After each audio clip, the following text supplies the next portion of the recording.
भाइयों बहनों नमस्कार। All India anganwadi news channel में आपका स्वागत है। चैनल से जुड़ने के लिए नीचे दिख रहे रेड कलर के सब्सक्राइब बटन पर आपको सबसे पहले क्लिक करना है। फिर साइड में एक नोटिफिकेशन बेल यानी घंटी बन के आएगी, उस पर जब आप दबाएंगे तो 3 घंटी आपको दिखेंगी, जिनमें सबसे ऊपर आल वाली घंटी आप लोगों को दबा लेनी है। आंगनबाड़ी सेविका सहायिका मिनी बहनों, आज दोपहर की सच्ची खबरों में आप सभी का स्वागत है। भाइयों बहनों, जैसा कि आप देख सकते हैं, आज के इस वीडियो को जितना ज्यादा हो सके लाइक करना, कमेंट करना, और एक बात और ध्यान रखना, अपनी जो भी सहयोगी बहनें हैं आपकी जान पहचान की, उन सबको चैनल से जोड़ने का प्रयास भी करिए, ताकि ऑल इंडिया और जो है तेजी से आगे उभरे और आप सबकी यहां से उठने वाली आवाज थोड़ा कारगर साबित हो। तो सबसे पहले तो आपको यह बता दें कि ये जो खबर आप सबसे पहले देख रहे हैं ये बिहार राज्य से है, और यहां पर ये जो बहनें एकत्र हुई हैं, आइए इसका कारण जानते हैं। क्या कारण रहा है जो बहनें वहां पर जो है अभी हाल ही में कल परसों में इकट्ठा हुई हैं। राम सागर जी हैं जो कि बिहार से आते हैं, और उन्होंने ग्रुप में ये कुछ जानकारी जो है डाली थी, जिसे ऑल इंडिया पर प्रसारित किया जा रहा है। लिखा है बिहार आंगनबाड़ी कर्मचारी संघ, इसके द्वारा मुजफ्फरपुर में पोषाहार और मूल वृद्धि, खराब मोबाइल पर काम करने, इन चीजों का दबाव हो रहा था बहनों पर, जिसके चलते बहनों ने वहां पर विरोध किया है, और विरोध में धरना प्रदर्शन बहनों ने किया है। जिलाधिकारी, जिला प्रोग्राम पदाधिकारी, इनके समक्ष उन्होंने किया है, जिसमें कांति देवी, प्रतिमा कुमारी बहन, चंद्रलेखा कुमारी बहन, संजू कुमारी बहन, ज्योति कुमारी बहन और राम सागर भाई समेत हजारों सेविका सहायिका बहनों ने बताया जा रहा वहां पर प्रदर्शन में भाग लिया है। तो इस तरह से एक ये जानकारी निकल के आई है। तो आइए आगे चलते हैं, आपको और भी जानकारियों से रूबरू करवाते हैं। अगली जो खबर आप सब भाई बहनें जो है देखने जा रहे हैं, ये है गवर्नमेंट ऑफ यूपी की तरफ से, यानी उत्तर प्रदेश सरकार की तरफ से ये एक जो है ट्वीट किया गया था आपका 9:36 सुबह 2 जुलाई को। तो अभी 2 जुलाई को उत्तर प्रदेश सरकार के ट्विटर अकाउंट से ये ट्वीट किया गया कि देश का पहला ग्रीन हाइड्रोजन प्रोजेक्ट जो है वो मथुरा में बनेगा। कहां बनेगा? मथुरा में बनेगा, वो भी देश का पहला ग्रीन हाइड्रोजन प्रोजेक्ट है ये। तो आइए इसके बारे में हम सब भाई बहन थोड़ा थोड़ा जान लेते हैं, आखिर ये आपका ग्रीन हाइड्रोजन प्रोजेक्ट क्या है जो उत्तर प्रदेश के मथुरा जिले में बनने जा रहा है, और बाकी अपने पूरे देश भर में ये कहीं नहीं है, सबसे पहले यही बनने जा रहा है। तो इसके बारे में आइए आपको बताते हैं। लिखा है देश का पहला ग्रीन हाइड्रोजन प्रोजेक्ट अब मथुरा में, जिसमें ये अजीत खरे जी हैं, उन्हीं की ये रिपोर्ट है जिसके आधार पर आपको हम बता रहे हैं। इसमें कार्बन उत्सर्जन कम हो सकेगा इससे, और साथ ही भारत सबसे बड़ा हाइड्रोजन हब बनेगा, ये भी यहां पर एक जानकारी निकल के आ रही है। तो क्या है ग्रीन हाइड्रोजन? पहले तो हम ये जान लेते हैं कि ग्रीन आखिर हाइड्रोजन क्या है। तो इसमें लिखा है ग्रीन हाइड्रोजन बनाने के लिए पानी से हाइड्रोजन व ऑक्सीजन को इलेक्ट्रोलाइजर के जरिए अलग किया जाता है। भविष्य में यह ऊर्जा का सबसे स्वच्छ स्रोत होगा। कैसा होगा? सबसे स्वच्छ स्रोत होगा। किसका? ऊर्जा का। और यहां पर किफायती भी होगा। हाइड्रोजन के द्वारा संचालित फ्यूल सेल आधारित वाहनों की धूम भी होगी, प्रदूषण भी इससे नहीं होगा। तो अभी पहले आप सब भाई बहन हम सब क्या देख रहे थे? पहले डीजल पेट्रोल हम लोग अभी तक जो है देखते रहे और अभी भी देख रहे हैं। अब धीरे धीरे करके वो कम हो रहा है, उसकी जगह कौन जो है ले रहा है? सीएनजी ले रहा है। सीएनजी से जो है पर्यावरण को नुकसान बिल्कुल नहीं है। सीएनजी जो है पर्यावरण के हिसाब से उपयुक्त गैस है, तो सीएनजी जो है यहां पर चल रही है। वहीं पर जो है सीएनजी भी देख रहे हैं, दूसरी तरफ आप जो देख रहे हैं वो इलेक्ट्रिक जो है आप संसाधन देख रहे हैं, इलेक्ट्रिक वाहन देख रहे हैं, जिसने जो है यहां पर तेल और डीजल की खपत को कम कर दिया है, जिससे जो है यहां पर प्रदूषण भी अब पहले की अपेक्षा वहां पर कुछ ना कुछ उसमें सुधार आएगा। वैसे वाहन इतने संख्या में है कि अभी ये थोड़ा बहुत से फर्क कुछ भी पड़ने वाला ठीक ठाक नहीं है, लेकिन अधिकता होने से धीरे धीरे इसका असर लाइफ जो है एक लॉन्ग टाइम में जरूर दिखेगा। तो वहीं पर अब आपने देखो पेट्रोल डीजल के बाद सीएनजी देखा, फिर इलेक्ट्रिक वाले संसाधन आप देख रहे हैं। ऐसे करके आगे आपको ये जो है हाइड्रोजन वाला जो भी सिस्टम है, हाइड्रोजन के द्वारा जो फ्यूल सेल बनाए जाएंगे, उनके आधार पर वाहन जो है चला करेंगे। तो ये एक आने वाले फ्यूचर की तस्वीर आप देख रहे हैं। वहीं पर आपको आगे और बताते हैं और समझाते हैं। इस दर पर उपलब्ध होगी हाइड्रोजन, तो हाइड्रोजन की जो रेट होगी वो आइए देखते हैं इनका क्या कहना है। साल 2025 तक यह बताया जा रहा है $1.5 में 1 किलो ग्रीन हाइड्रोजन उपलब्ध होगी। अब $1.5 का तात्पर्य क्या है, डॉलर की जो रेट है वो घटती बढ़ती रहती है। अब ऐसे में पहले कभी 70 रुपए में डॉलर था, धीरे धीरे 72 में हुआ, फिर 74 में हुआ, फिर 75 में हुआ, और अभी अगर आपको हम बताएं मौजूदा समय की तो 80 रुपए में 1 रुपया कम यानी 79 रुपए का डॉलर आपको देखने को मिल रहा होगा। अब ऐसे में आप समझिएगा, और $1.5 की बात हो रही है यहां पर, 79 को आप 80 मान के चलिए, क्योंकि अभी जो है ये 80 के अकॉर्डिंग है। अब धीरे धीरे करके रुपया की वैल्यू गिर रही है और डॉलर उठ रहा है। अब ऐसे में आने वाले फ्यूचर में जब ये चीजें उपलब्ध हो पाएंगी तो कहीं ना कहीं आपका जो डॉलर है वो तब जो है कितने का हो जाएगा, उम्मीद मान के चलिए 90 समथिंग तो आराम से पहुंच जाएगा, 90-100 ऐसे चलेगा।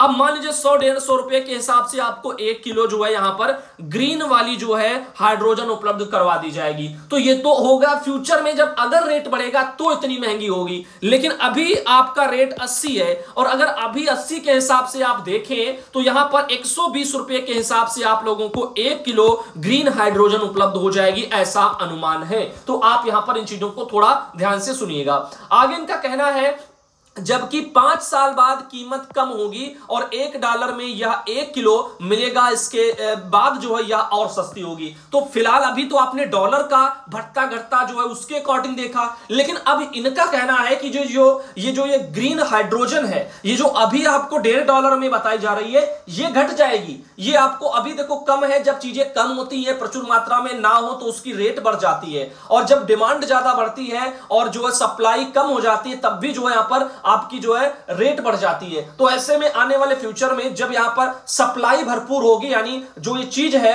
ग्रीन हाइड्रोजन ये ज्यादा उपलब्ध होगी, तो ऐसे में तो वहां पर रेट ऑटोमेटिक थोड़ा बहुत जो है गिरेगा। तो ऐसे में इनका कहना तब आपको $1 यानी 70-80 रुपए मान के चलिए, और उस टाइम पर हो सकता है 4 साल बाद भाई डॉलर भी तो महंगा होगा तो 90 के अकॉर्डिंग पहुंच जाएगा। तो कहीं ना कहीं 100 के एटे पेटे आप लोगों को चीजें देखने को मिल सकती हैं, ऐसा अभी अनुमान है, लेकिन वो तो फ्यूचर में प्रेजेंट टाइम जब होगा उस टाइम का तब वहीं पर पता चलेगा। वहीं पर अब देखिए ये इसके बारे में और क्या है बताया जा रहा है। लखनऊ से खबर है देश का पहला ग्रीन हाइड्रोजन प्रोजेक्ट जो है वो मथुरा में लगेगा, और इसके जरिए वैकल्पिक ऊर्जा का नया विकल्प तैयार होगा। आने वाले वक्त में वाहनों में ईंधन के लिए यह बेहतर विकल्प जो है होगा, और इससे देश में कार्बन उत्सर्जन कम करने में मदद मिलेगी। अब देखिएगा यहां पर कार्बन की वजह से जो है काफी चीजें नुकसान हो रही हैं। एक तो जो आप लोगों को पता है इससे जो है ग्रीन हाउस गैस वाला जो सिस्टम है वो भी प्रभावित हो रहा है, साथ ही साथ इस तरह से चीजें हैं। तो इसी को कम करने के लिए जो है यहां पर सीएनजी आई, सीएनजी के बाद आप देख रहे हैं इलेक्ट्रिक साधन आए, धीरे धीरे करके अब बता रहे ग्रीन हाइड्रोजन भी आएगी, इससे पर्यावरण के लिए अच्छा रहेगा। वहीं प्रधानमंत्री नरेंद्र मोदी जी ने हाल ही में बताया जा रहा है, आप देखिए अगर नेशनल हाइड्रोजन मिशन का ऐलान किया था। इसका मकसद देश को दुनिया का सबसे बड़ा हाइड्रोजन जो है यहां पर हब बनाना है। साथ ही इसके तहत पायलट प्रोजेक्ट के तौर पर मथुरा में पहले से मौजूद ऑयल रिफाइनरी के पास इस पर काम होगा। यह रिफाइनरी के लिए हाइड्रोजन की यूनिट के तौर पर काम करेगा।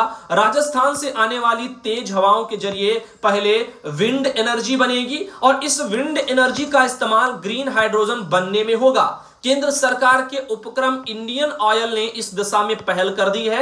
इसकी योजना हाइड्रोजन व सीएनजी के जरिए हाइथेन यानी HCNG बनाने की है। तो यहां पर आप देख रहे हैं HCNG बनाई जाएगी। अभी सीएनजी आप देख रहे हैं, आगे HCNG बनाई जाएगी। तो ये यहां पर इनका मानना है। साथ ही साथ ग्रीन हाइड्रोजन के लिए हो रहे हैं प्रयोग, तो इसके लिए प्रयोग भी हो रहे हैं। बताया जा रहा है कि नीति आयोग ने हाल ही में हार्नेसिंग ग्रीन हाइड्रोजन शीर्षक के रिपोर्ट जारी किया। उसमें बताया कि जो है CSIR व CSIR जो है आई समुद्र के पानी का इस्तेमाल करके इलेक्ट्रोड विकसित करने की योजना पर काम कर रहे हैं, और कानपुर IIT, मद्रास IIT और IIT जोधपुर व अन्य संस्थान मिलकर के सोलर हाइड्रोजन जो है यहां पर जनरेशन सिस्टम पर काम कर रहे हैं। लखनऊ विश्वविद्यालय भी इस दिशा में रिसर्च कर रहा है, और यहां पर ONGC एनर्जी सेंटर और आपका IIT दिल्ली भी इस पर काम कर रहे हैं। तो इस तरह से ये जो है आगे फ्यूचर के लिए काम हो रहा है हाइड्रोजन को लेकर के। अब बाकी आप लोगों को इस मुद्दे पर क्या कहना है, कैसा लगा है आप कमेंट में जरूर बताना। साथ ही एक बात ध्यान रखना, बहनों और भाइयों को चैनल से जोड़ने का प्रयास जरूर करना। अब बात करते हैं अगली जानकारी की। विमला देवी बहन आती हैं कानपुर नगर से और इन्होंने अपने वहां से ये एक अखबार की कटिंग भेजी है जो जागरण में प्रकाशित हुई है, जिसमें 90 से यानी 90 मान के चलिए 90.85 है या फिर इसको 91% मान के चलिए, तो 91% के साथ पोषण ऐप पर फीडिंग में जिला अव्वल आया है। कौन सा? उन्नाव। तो एक सप्ताह पहले जिला पोषण व अभिसरण समिति की बैठक में मुख्य विकास अधिकारी दिव्यांशु पटेल ने पोषण ट्रैकर ऐप पर विकास अधिकारी दिव्यांशु पटेल के पोषण ट्रैकर ऐप पर फीडिंग की समीक्षा की। विकास खंडों में काम प्रगति पर पाए जाने पर नाराजगी व्यक्त करते हुए पर सुधार के लिए निर्देश दिए गए थे, जिसका असर हुआ कि जून महीने में पोषण ट्रैकर ऐप पर जनपद में 90.85% फीडिंग की गई है। पूरे प्रदेश में सबसे अधिक फीडिंग जनपद में होने के कारण उन्नाव इस मामले में प्रथम स्तर पर है। तो पोषण ट्रैकर पर फीडिंग के मामले में दरअसल उन्नाव जिला नंबर 1 पर बताया जा रहा है। पोषण ट्रैकर ऐप पर इस बाबत विभागीय कार्रवाई को लेकर हुई बैठक में जनपद की रैंकिंग सही बताते हुए यूनिसेफ प्रतिनिधि आशीष शुक्ला ने बताया था कि वर्तमान तक जिले की प्रदेश में अच्छी स्थिति है, बशर्ते कुछ ब्लॉक फीडिंग में तेजी दिखाएं। इस पर सीडीओ ने सुस्त ब्लॉक कार्मिकों को फटकार लगाते हुए हिदायत दी, जिसके बाद जनपद में बताया जा रहा है यहां पर 2,31,296 बच्चों के सापेक्ष 2,01,131 की फीडिंग पोषण ट्रैकर ऐप पर समय से पूरी कर ली गई है। उन्नाव के बाद प्रदेश में दूसरे नंबर पर पड़ोसी जनपद कानपुर नगर है, जहां 85.1% फीडिंग की गई है। गौरतलब है कि सीडीओ सप्ताह में 3 दिन आंगनबाड़ी केंद्रों पर जाकर बच्चे और केंद्रों की प्रगति और यहां पर ड्राई राशन, अन्न पोषाहार इनकी समीक्षा भी करते हैं। साथ ही पावर्ड 75 सक्षम कार्यक्रम की समीक्षा में अति कुपोषित बच्चों को पौष्टिक आहार जैसे केला, दूध, आम और राशन कार्ड, जॉब कार्ड, इन सुविधाओं को भी मॉनिटरिंग वहां पर करते हैं। तो उन्नाव में जो आपने देखा था दूध केला वाला सिस्टम वो चल रहा है, 75 सक्षम कार्यक्रम के तहत पर ये चल रहा है। तो यहां पर इसके तहत चीजें हो रही धीरे धीरे करके, बाकी जगह भी शायद इनको आगे बढ़ाया जाए। वहीं पर आप देख रहे हैं मंजू सिंह बहन आती हैं बलरामपुर से और उनके द्वारा एक ये लेटर भेजा गया था जो पोषण ट्रैकर पर लाभार्थियों की आधार सीडिंग से जुड़ा था। ये लेटर पुराना है, यानी 28-30 जून वाला जो भी निकला था कपिल सिंह जी का, तो उनका था। और ये लेटर दिखाया जा चुका है जिसमें बहनों आपको साफ साफ बताया गया था कि लाभार्थी जो है उन्हीं के आधार कार्ड से फीडिंग होनी चाहिए, ना कि उनके माता पिता के। तो बहन ने लिखा है भैया जी आधार को वेरीफाई करवाने के लिए बच्चे का ही आधार से फीडिंग या फिर वेरीफाई होगा, या अगर उनके माता पिता का आधार से वेरीफाई कर दूं तो कुछ होगा तो नहीं। तो देखो होगा कि नहीं होगा वो तो फ्यूचर में पता चलेगा। जो लेटर में आया है तो लेटर में तो उन्होंने साफ साफ मना किया है, तो जो मना किया है तब भी उस पर क्यों पूछना कि कुछ होगा कि नहीं होगा। अरे विभाग कैसे कहेगा, मना तो ऐसे ही करेगा। अब कारण बताओ नोटिस जारी करके तो कोई मना नहीं करेगा। तो ऐसे में देखो यहां पर साफ साफ लिख दिया गया था कि दूसरे यहां पर लाभार्थी को यानी जब आप जोड़ेंगी तो सत्यापन में उसी का आधार कार्ड लगाना, सारी चीजें इसमें थी और पहले इन पर बात हो चुकी है तो बताने की आवश्यकता नहीं है। तो भाई लाभार्थी का ही जहां तक हो वही करवाएं, ज्यादा बेटर रहेगा। मां बाप का बार बार ना लगाएं, उससे दिक्कतें बढ़ेंगी। वैसे आज का जो ये दोपहर का वीडियो है इसको यहीं तक रखते हैं, और सुबह 10 बजे हमने सुधांशु पटेल चैनल पर एक वीडियो दिया था जो आंगनबाड़ी केंद्रों पर जो पढ़ाई है ईसीसी की प्री प्राइमरी की उससे रिलेटेड है, उस पर भी थोड़े थोड़े वीडियो आते हैं। उन वीडियो को अगर आप सब भाई बहन देखेंगी तो आपको काफी यहां पर मदद मिलेगी शिक्षण कार्य में। तो साथ ही साथ इसको हम यहीं तक रखते हैं, अगले वीडियो में आपको मिलेंगे क्योंकि 7 तारीख को हमारा एग्जाम है तो हम अभी